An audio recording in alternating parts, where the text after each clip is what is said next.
va commencer la troisième partie. Et on ne peut pas ne pas parler de ceci. Un escadron de la mort au Québec que tu as écrit, Jean-Claude. Alors, tu peux nous en dire un mot ou deux? Ben, un mot ou deux, oui. Ou trois. Ou trois, parce que il ne faudrait pas que ça prenne 15 minutes non plus. Non, parce qu'on a deux autres sujets à aborder. Donc, l'escadron de la mort, en fait, c'est une démonstration de la façon dont certains policiers se sont emparés du concept, si on veut, d'escadron de la mort. Donc, au Québec, et à Montréal en particulier, il y avait beaucoup d'hold-up dans les années 60 à 80. Et on voulait essayer de résoudre ce type de criminalité en utilisant des mesures draconiennes. Et la mesure la plus simple, entre guillemets, c'était d'attendre les voleurs en sortie de prison, à la sortie des banques, après avoir eu une information privilégiée et tout simplement de les abattre. Alors, pour résumer, de 1965 à 1985, certains policiers ont abattu une centaine de personnes, en ont tué 70 à peu près, et blessé grièvement une trentaine. Ben, c'est-à-dire qu'ils n'ont pas laissé plus. Puis, Plus que ça? Oui, un peu plus.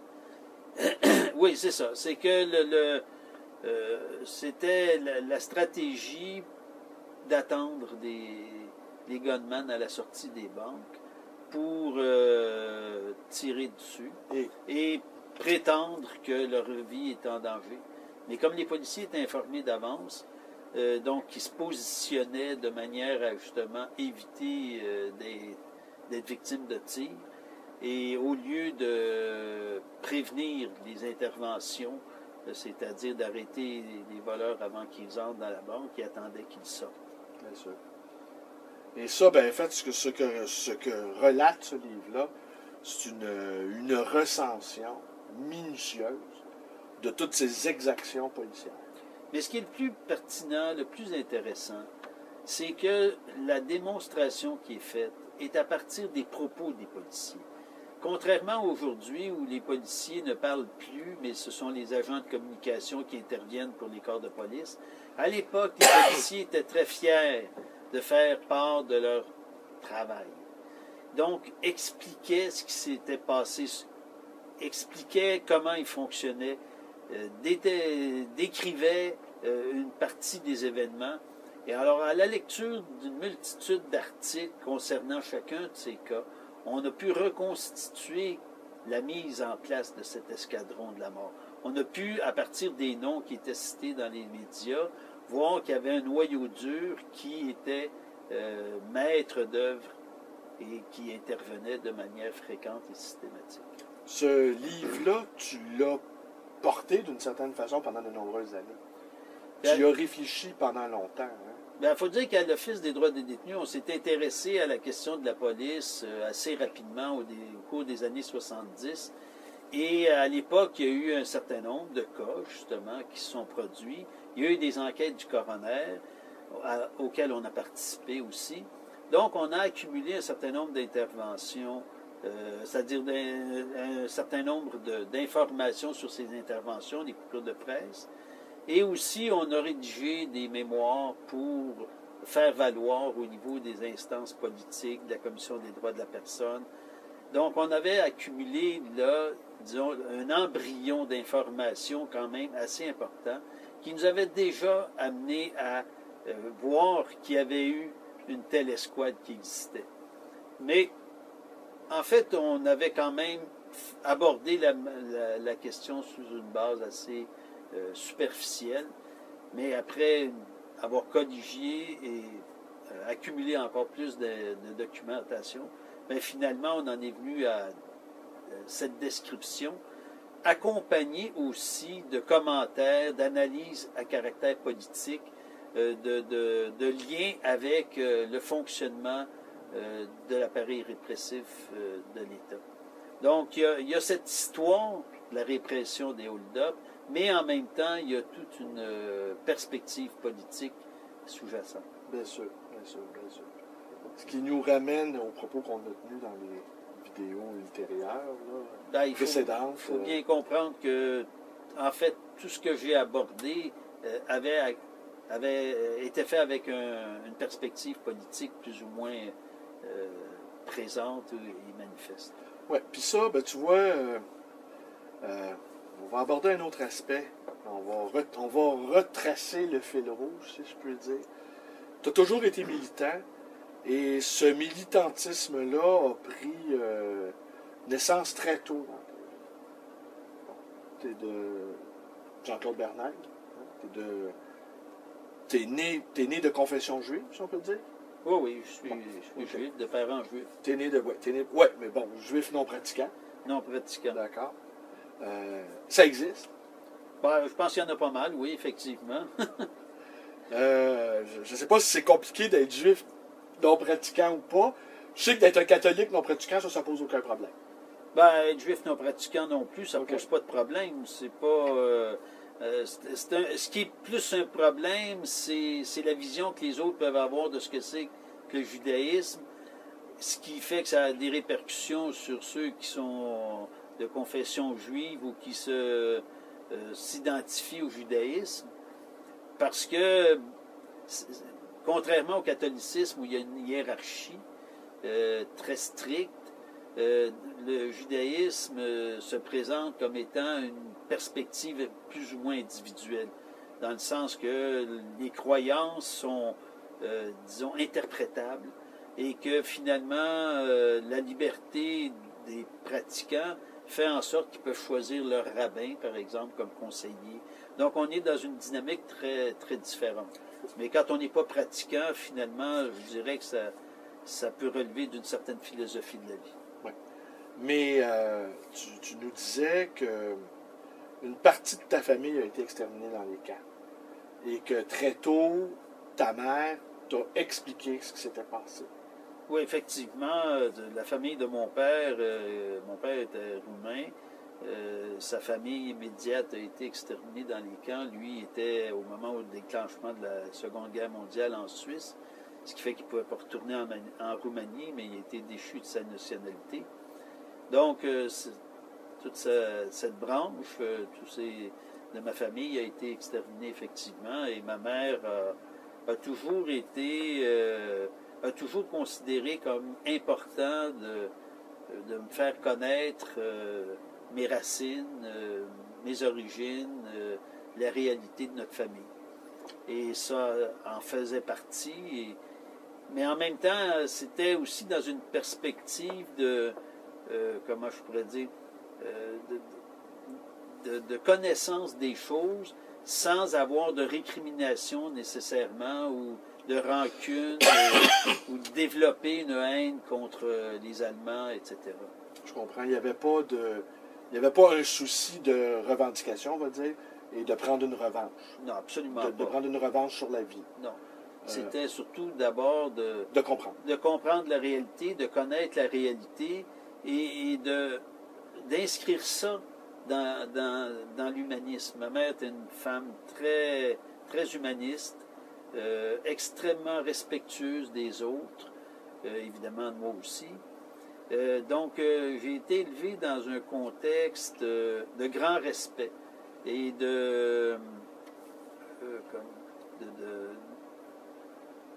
d'engagement individuel par rapport aux autres. Ma mère a toujours été très ouverte sur le plan des idées, très ouverte par rapport à l'accueil des autres. La maison chez nous était ouverte, mes amis venaient, il n'y avait jamais de contraintes à ce niveau-là. C'est formidable. Et puis là, ta mère, évidemment, elle n'est plus de ce monde. Oui, ma mère est décédée il y a une dizaine d'années. Et puis t'es fils unique. Et je suis fils unique, oui. Et donc l'amour des livres, elle te l'a transmis aussi.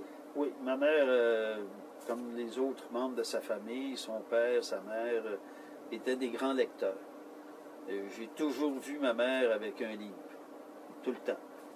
Lorsqu'elle avait un moment de repos, prenait un livre, elle lisait beaucoup, beaucoup. Parce qu'il y avait une bibliothèque. Excuse-moi. Tu sais, j'ai un rhume. Est-ce qu'il y avait une bibliothèque chez vous? Oui, oui. Elle était abonnée au Cercle du Livre et puis recevait 1 ou 2 livres par mois, plus d'autres livres qu'elle pouvait acheter éventuellement en librairie. Alors, à la maison, il y avait toujours des livres. Est-ce que vous étiez une famille élargie ou tu vivais juste toi et ta mère? Juste moi et ma mère. Mon père est resté en Suisse. Ma mère était une femme extrêmement autonome, très féministe, pas dans le sens contemporain, mais très féministe par rapport à son époque, très déterminée, et trouvait la Suisse un petit peu limitée sur le plan de l'ouverture, de la liberté individuelle, etc. Alors, elle a décidé d'émigrer. Et mon père n'a pas suivi parce que... Puis elle n'a jamais refait sa vie par la suite? Elle n'a jamais, s'est jamais remariée? Ou... Elle a eu des occasions, mais il semblerait que ses beaux-pères éventuels n'étaient peut-être pas si prêts à m'accepter. Donc, elle a fait le choix de m'accepter moi, donc me garder, puis renoncer à une vie de couple. C'est une grande histoire, hein, quand même, je trouve. Ben, c'est une histoire, une grande T'es histoire. arrivé, regarde, tu vois, t'es arrivé au Canada, tu avais 5 ans, dans un village qui s'appelle Napierville. Tu t'es bien intégré? Ah oui. Ben, je veux dire, les gens étaient accueillants aussi. Non, je n'ai pas eu de problème particulier. J'étais particulièrement turbulent, mais j'étais quand même très respectueux de mes professeurs. Donc, même si j'étais déterminé, je dirais contestataire dans une certaine mesure, j'étais quand même, je pense, assez bien apprécié. Alors, non, je n'ai pas eu de problème majeur.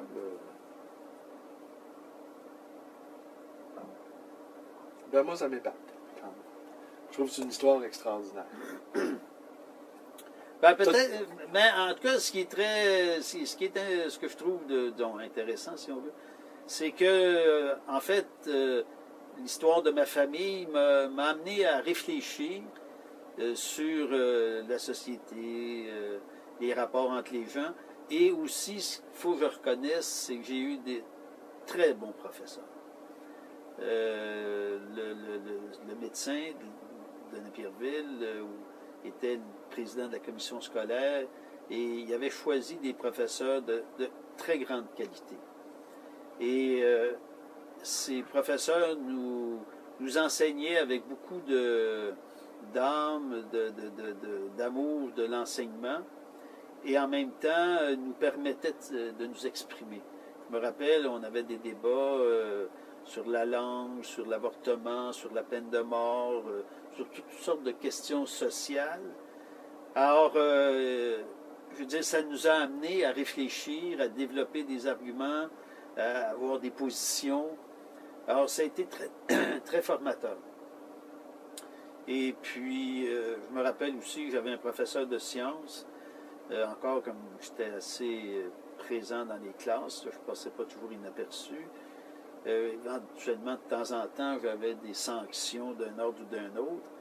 Alors, j'étais allé me plaindre au professeur, puis il m'avait dit, ça m'avait marqué, je me rappelle encore aujourd'hui, qui aime bien, châtie bien. Alors, mais c'était un professeur de sciences qui permettait, après les heures de cours, de faire des expériences au laboratoire. Donc, j'ai été vraiment choyé par le fait que les possibilités d'apprentissage étaient, je dirais, au maximum par rapport au contexte d'époque. Je crois bien aussi, comme professeur, parce que tu es professeur aussi, tu as ce souci-là également de transmettre à tes étudiants. Oui. Ben, j'adore l'enseignement. Pas juste le savoir, mais la passion, la générosité. Oui, puis oui, c'est surtout la passion et je dirais, la conviction de ce qu'on peut faire, de l'importance de développer des façons d'apprendre. En fait, il ne s'agit pas d'apprendre par cœur, mais il s'agit d'être capable d'aller chercher ce qu'on veut, et d'être capable de l'interpréter, puis d'avoir des outils pour faire une analyse des textes qu'on peut avoir à lire, à interpréter, à utiliser. Alors moi, ce que je trouve de passionnant, c'est quand on a des élèves, des étudiants qui veulent apprendre et auxquels tu leur apportes des informations, une perspective auxquelles ils n'avaient jamais eu accès avant, puis qui là, ah oui, la lumière se fait. Et là, ils comprennent un certain nombre de choses. Et on voit dans leur figure une espèce d'épanouissement intéressant. Ben, tu sais, on a une amie commune, hein, France Boisvert. Elle, qui a été ton étudiante. Elle me disait combien elle avait été enthousiaste par les cours que tu donnais. On ne sent pas chez toi aucune condescendance à l'égard des étudiants ou des gens. On ne sent pas ça du tout, du tout. Ben, pour moi, c'est des personnes qui ont une individualité. Moi, j'ai un bagage de connaissances, j'ai une perspective. Je leur explique très bien que c'est une perspective que j'ai développée, qu'ils ne sont pas obligés d'y adhérer. Mais par contre, les informations que je leur donne, les faits que je leur transmets, c'est la réalité. Puis que tout fait peut être interprété d'une certaine manière, dans un certain cadre.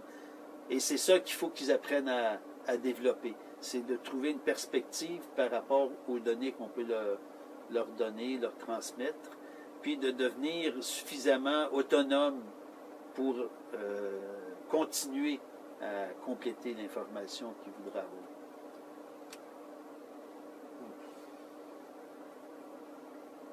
Chez vous, il te reste des livres? T'as encore une bibliothèque? Ah oui, j'ai une bibliothèque qui ne cesse de croître. Aussi? Oui. Oui, j'adore les livres. J'aime manipuler les livres. Puis des vieux livres. Je collectionne les vieux livres de criminologie, des auteurs anciens. Et c'est toujours un plaisir d'abord de prendre le livre. Ensuite, évidemment, de le lire. Et puis de lire des éditions originales, des auteurs marquants. Ça me permet de m'introduire dans un certain univers. Et en même temps, la réflexion, je veux dire, mon cerveau ne cesse de fonctionner au fur et à mesure de la lecture. Alors pour moi, c'est... Tu continues de lire. Tu n'as jamais connu de panne de lecture. Ah non.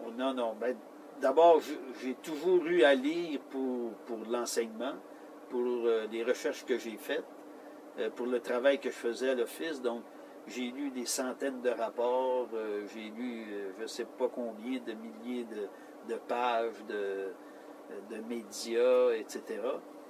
Puis, parallèlement à ça, pour me changer les esprits, si on veut, j'ai lu évidemment des philosophes, des biographies, j'ai lu... T'aimes le théâtre aussi, hein? Le théâtre. Ah oui, j'adore le théâtre. Tu vas souvent au théâtre, hein? Le plus souvent possible. Le plus souvent possible. Et surtout dans des petits théâtres. Des théâtres de quartier, des théâtres d'essai. Rarement dans des théâtres établis avec des programmations plus ou moins traditionnelles. Et d'une certaine façon, on va essayer de reprendre le fil. Le théâtre, ça ressemble pas à la société et à la justice. Non, ben, je veux dire, je pense pas qu'il faille 24 heures par jour être centré sur un seul objet. Pour moi, le théâtre, d'abord, le théâtre d'essai en particulier, représente des moments de vie, des situations cocasses ou dramatiques ou comiques, mais qui amènent une exposition de ce que peut être l'être humain dans un certain nombre de circonstances. Et puis, ce que j'apprécie beaucoup, c'est les pièces de théâtre où il y a très peu d'acteurs. J'adore ça. Okay. Ça, j'adore ça. 2, c'est bon. 3, ça commence à se corser. C'est ça. Alors, puis, j'aime beaucoup aussi le théâtre contemporain. Les jeunes auteurs écrivent beaucoup sur la réalité qu'ils vivent aujourd'hui, les problèmes que tout le monde a, mais qui se présentent de manière différente aujourd'hui. Alors, je trouve ça vraiment intéressant de voir comment on peut transmettre au théâtre, en fait, les problèmes de la vie quotidienne, les enjeux de société. Oui, puis c'est à risque aussi, le théâtre. Hein? Je veux dire, tu as un comédien ou deux, et puis il s'expose là, comme ça sur la scène. Il y a une immédiateté qui est troublante. Là. Tu peux pas faire semblant que tu regardes un objet ou que tu regardes un film. Tu es dans le coup. Oui. Tu es assis, si tu es près de la scène, peut-être même tu vas recevoir des postillons, peut-être. Tu es dans le mouvement. Là. Oui, il y a une proximité qui est... Qui fait que c'est sûr que c'est quelque chose d'enchantant. Oui. Oui, c'est pas du tout comme le cinéma. Je vois pas le théâtre comme un spectacle. Je vois le théâtre comme une communication. Un film, c'est du spectacle. C'est un montage, c'est un agencement. C'est un agencement, mais le théâtre aussi, parce qu'on a agencé un certain nombre de choses. On a construit un décor et tout ça. Mais c'est qu'on a vraiment... les acteurs sont des personnages réels. C'est pas la personne qui est l'acteur, c'est le personnage que l'on voit, avec lequel on communique par l'écoute, mais je veux dire, on influence quand même l'acteur. Bien sûr. Il voit bien comment la salle réagit. C'est ça. Il voit bien comment Jean-Claude, dans la première rangée, rit ou pas rit, ou se désespère, ou s'ennuie. Tu peux pas tricher non plus. Le spectateur, il peut pas tricher non plus. C'est ça aussi. J'adore vraiment le théâtre. Oui. Ben écoute, Jean-Claude, on va conclure là-dessus. Et puis, je te souhaite une bonne chance pour ta campagne. Merci. Je ferai bien volontiers du porte-à-porte avec toi. Bon. Ben, viens faire un tour à Québec. On va regarder ça si on peut le faire. Dans Chauveau, donc. Alors, même si là-dessus, on ne partage pas les mêmes idées, on est des gens qui aiment le dialogue, assurément. Hein? Et oui, assurément, et le débat. Et le débat, oui. On aime ça quand ça chauffe un peu. Fait que je te remercie infiniment, Jean-Claude. De rien, au plaisir. Merci. Alors, c'est tout pour aujourd'hui. Merci. Portez-vous bien. Ah oui. Je le dis-tu? Bon. Là, c'est toujours le petit hiatus. Si mes vidéos vous plaisent, abonnez-vous à ma chaîne, ma page Facebook, ma librairie d'occasion et d'anciens, le livre voyageur. Mon numéro de téléphone, 514-736-0999.